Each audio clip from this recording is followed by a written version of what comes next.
নেতা কর্মীদেরকে গুম করা হয়েছে, তাদের সম্পদের উপর আঘাত দেওয়া হয়েছে। তবে ব্যতিক্রম জামাত ইসলামী তিনটা দিক থেকে। প্রথম ব্যতিক্রম হচ্ছে জামাত ইসলামের শীর্ষ যে 11 জন নেতা 1-2 ক্রমিক থেকে 11 পর্যন্ত চলে গেলেন, এই বিপদ অন্য কোনো দলের জন্য আসেনি। দ্বিতীয় ব্যতিক্রম হচ্ছে একমাত্র দল যেই দলের নেতৃবৃন্দের ঘর বাড়ি ধ্বংস করার জন্য তৎকালীন জুলুমবাজ সরকার তারা বুলডোজার চালিয়েছিল। অন্য কারো ঘর বাড়ি ভাঙার জন্য তারা বুলডোজার ব্যবহার করে নাই। তৃতীয় ব্যতিক্রম হলো ছাত্র জনতার অভূতপূর্ব এই আন্দোলনের সময় দিশাহারা হয়ে সরকার জামাত ইসলামীকে নিষিদ্ধ ঘোষণা করে এবং তার সাথে ইসলামী ছাত্র শিবিরকেও নিষিদ্ধ ঘোষণা করে। অসৎ উদ্দেশ্য নিয়েই তারা এটা করেছিল যে এই সময় এই কাজ করলে জামাতে ইসলামী ছাত্র শিবির বিক্ষোভে ফেটে পড়বে আর তারাও তাদের সর্বশক্তি নিয়ে আকাশ পাতাল সব দিক থেকে ঝাঁপিয়ে পড়বে। আন্দোলনের গতিপথ পরিবর্তন হয়ে যাবে, ছাত্র জনতার এই আন্দোলন ব্যর্থতায় পর্যবসিত হবে। জামাত তাদের পাতা ফাঁদে পা দেয়নি। আমরা তাদের এই চাতুর্য ধূর্ততা বুঝতে পেরেছিলাম। আমরা আল্লাহ তাআলার কাছে আশ্রয় চেয়েছিলাম, আমরা আল্লাহ তাআলার কাছে তৌফিক চেয়েছিলাম। আল্লাহ যেন এই আঘাত আমাদেরকে ধৈর্য ধরে সহ্য করার তৌফিক দান করেন। মহান রবের দরবারে শুকরিয়া আদায় করি যে কোথাও এত বড় আঘাত আসার পরে আমরা সামান্য একটা চিৎকারও দেইনি। আলহামদুলিল্লাহ, তাদের ষড়যন্ত্র ব্যর্থ হয়েছে। 26 দিনের মাথায় আমরা আবার আমাদের এই অধিকার ফিরে পেয়েছি। আল্লাহ তাআলা শুকরিয়া আদায় করি। এই ফিরে পাওয়ার পরে আমরা উল্লাসে ফেটে পড়িনি, বরঞ্চ আমরা সেই মহান মনিবের দরবারে সুজুদে নিজেদের মাথাকে আমরা নুয়ে দিয়েছিলাম, যিনি আমাদেরকে আমাদের অধিকার আমাদের কাছে ফিরিয়ে দিয়েছেন এবং আমাদের উপর যে জুলুম করা হয়েছিল সেই জুলুমের পর্দা আল্লাহ তাআলা নিজেই ছিঁড়ে ফেলেছেন।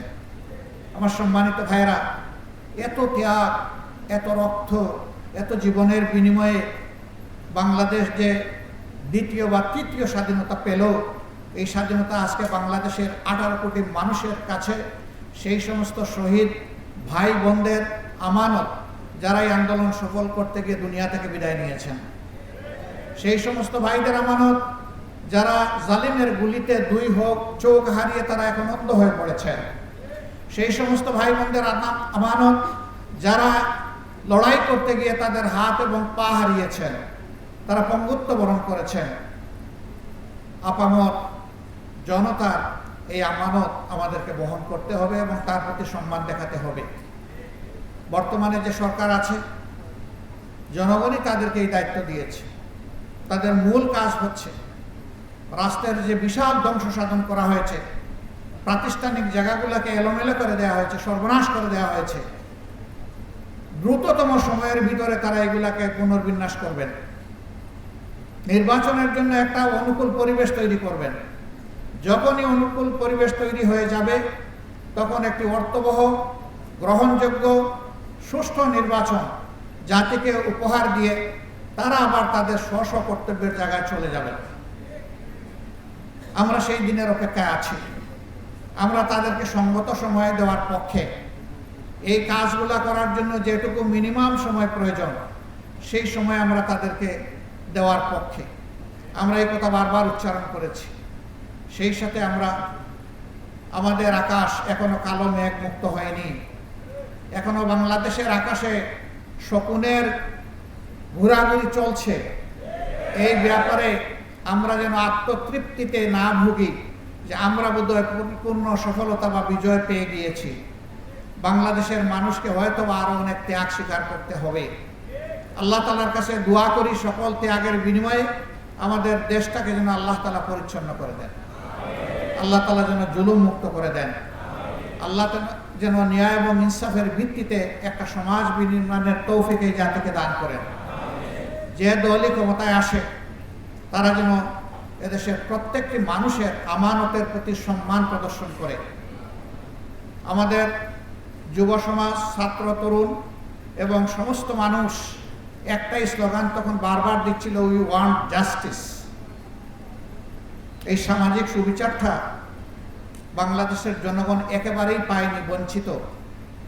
সুবিচার যদি প্রতিষ্ঠিত হয়, এটা শুধু হাইকোর্ট, সুপ্রিম কোর্টে, জজ কোর্টে হবে না, ম্যাজিস্ট্রেট কোর্টে হবে না, এটা প্রত্যেকটি পরিবার থেকে শুরু করে রাষ্ট্রের সর্বোচ্চ চূড়া পর্যন্ত সুবিচার কায়েম হবে ইনশাআল্লাহ।